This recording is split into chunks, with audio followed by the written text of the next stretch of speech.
We're changing your energy as we shift in a new way. When you feel good, I want you to look at the person next to you and I want you to say, wow, you look good. Yeah. And the other person to the other side, wow, you look good. About the recipe for depression. When somebody's feeling depressed, are they looking up or down? Down. Are their shoulders back or slumped over? Are they looking at the ground saying happy things to themselves, or is it more doom and gloom? That's right. It sucked in the past, it's going to suck in the future. What about the tone of their voice? Are they all happy and great, or are they... That's right. Are they breathing slow and deep, or are they breathing kind of very shallow in upper chest? Boy, you guys know this recipe good, huh?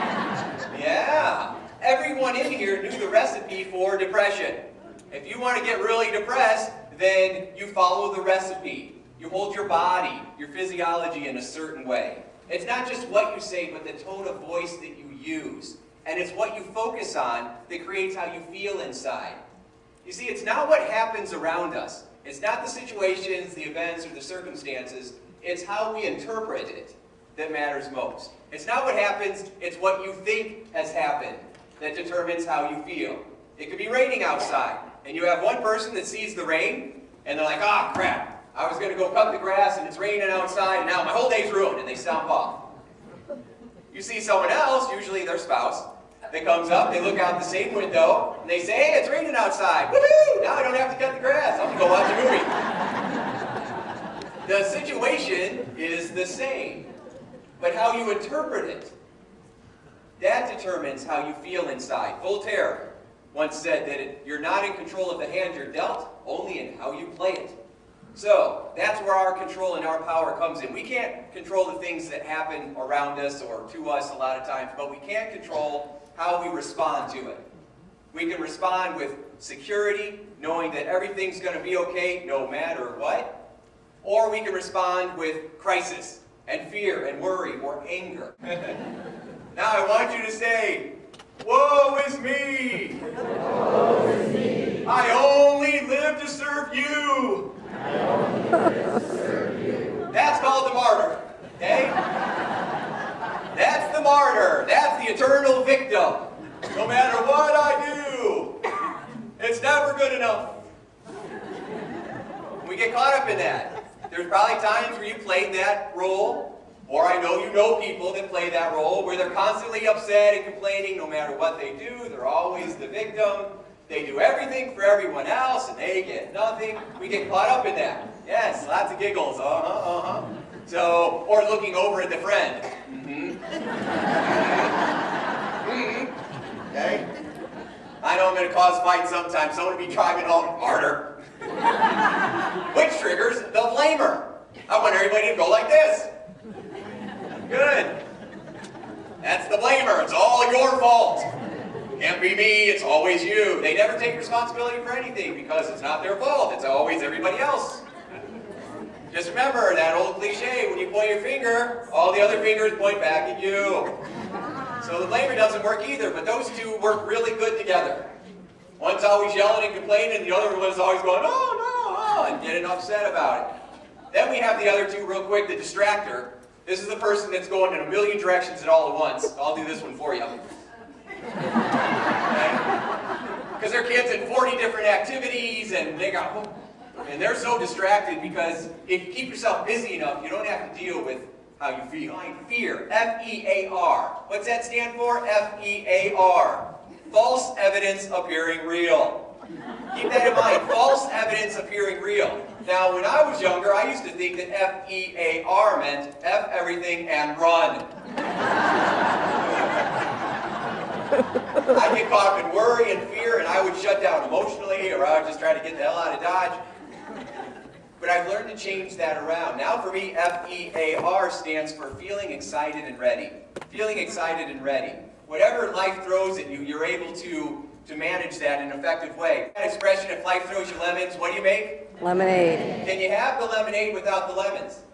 No, you cannot. So you embrace the lemons. Most people are so worried about what might happen, or they're always bracing themselves, worrying in advance for things that could happen, We emotionally pay in advance for things that might not even occur. That's worry. And so what we want to do is, if life throws you some kind of obstacle, it could end up being a good thing. So when life throws you a lemon, I want you to think, oh, juice. I want you to say, isn't that interesting? Like the farmer and his son who lived on the ranch and had horses. And one day they heard a commotion and they walk outside and part of the fence is knocked down. And some of the horses have escaped. And the pesky neighbor's out there, and the neighbor looks and sees the situation and says, oh, that's bad. And the farmer says, well, how do you know? The very next day, they hear another commotion, they go outside, and all those horses have come back with wild mares. So now they have more horses. Pesky neighbor's there, always is, says, oh, that's good. And the farmer says, well, how do you know? The next day, the son is trying to tame one of these wild horses, and it bucks him off, and he breaks his leg. And the neighbor's there, and he says, oh, that's bad. The farmer says, well, how do you know? The next day, the army's coming into town. They're taking all the sons away to an army or to a war. They might not come back. His son can't go. And it just goes on and on and on. How do you know? So you look at a lot of situations and you start to ask yourself, how do you know? Instead of, oh, this is horrible. Well, how do you know? A yoga teacher friend of mine says, instead, to think, isn't this interesting? This is powerful. Listen, you are only limited by your own BS. Belief systems. Your mind is like a computer, and it runs software. And the software that it runs are your beliefs. And your beliefs will only allow you to see things that support the beliefs you have. Your mind will only allow you to see things in life that support the beliefs you have. If you have a belief that all men are liars, you will only attract men into your life that lie. If you think that nothing ever goes right for you, guess what? It won't, because that's what you're looking for. So what we want to do is we want to get in touch with what some of our own limiting BS is, some of our own beliefs, so that we can change that around. Because there's this little thing called the law of attraction. And the law of attraction has been around forever, and it basically says what you think about comes about. What you focus on with feeling, you tend to draw into your life. Kind of like in the Bible when Jesus says you reap what you sow, or karma, what comes around goes around. What you focus on the most, you tend to draw into your life. The problem with that is that most people focus on what they don't want, what they're afraid of, what they're worried about. When I meet someone for the first time, I'm like, hi, how can I help you? And they have a grocery list of all the things that they don't want. I don't want to procrastinate. I don't want to, get upset. I don't want to be stressed. So they tell me all the things they don't want. And I'll say, okay, what do you want? And they'll say, well, I don't know, but this is what I don't want. And because they're so focused on what they don't want, that's one of the reasons why they keep getting it. People talk about being motivated. Do you know why you do what you do, whatever it is that you do? Whether it's useful or unuseful? Do you know why you eat when you know you shouldn't? Do you know why you tell yourself, I'm going to exercise today, and then you don't? Do you know why you say, I'm going to be calm and confident around the holidays with those in-laws, and then you flip out? It's simply this. It's the pain-pleasure principle, which basically means that we are instinctively hardwired to avoid pain or gain pleasure. Period. And everything you do is an attempt to avoid pain or gain pleasure. Everything. I used to do abundance seminars, money seminars, and I'd say, what do you want? They, oh, I want to be a millionaire. Why? Having money isn't doing anything. It's what you think that money will do for you. It will help you to avoid the pain of those bills and debt, or to enjoy the pleasure of being able to travel when you want, or whatever it might be. So everything we do, even you being here tonight, is because you are trying to avoid pain or gain pleasure, or probably a little bit of both. When you're having a hard time achieving a goal, it's often because your unconscious mind has associated pleasure to the things that are keeping you stuck, and pain to the things that would get you what you want. If you're in a ship and you're sailing across the ocean, they're constantly checking where they're at on the map, because if you're off just a degree or two, if you make just a slight shift, you won't notice it for miles. But at the end of the trip, you'll be in a different port, hundreds of miles away.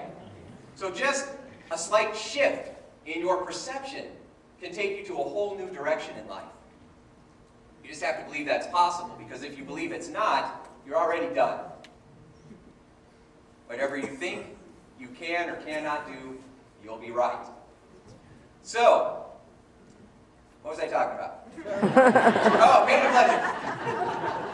I was so inspired by myself that I forgot I was up here. Now I want you to look at your partner and complain about the same thing, but this time I want you to say it as fast as you can.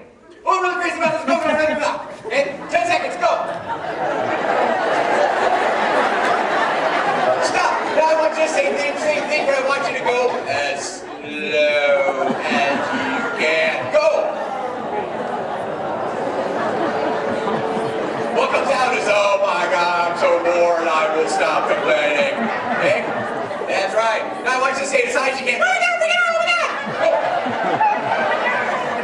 Down your sexy voice. Oh my God, I'm so stressed out. Okay.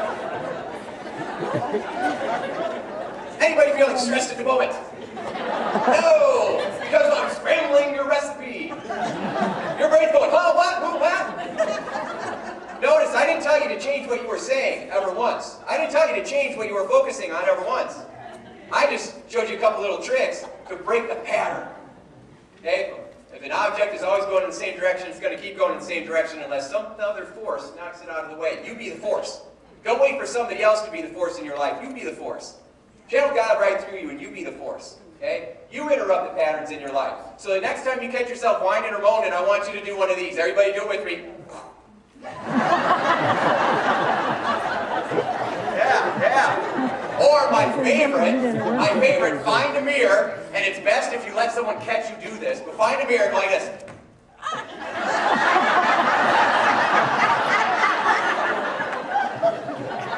That will freak people out.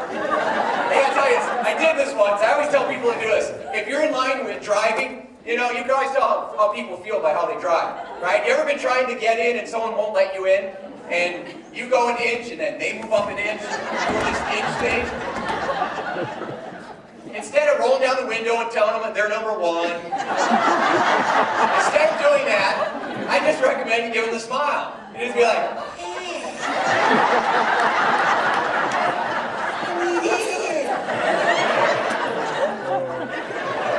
you know what they'll do? They'll be like, holy shit, go in! They don't know.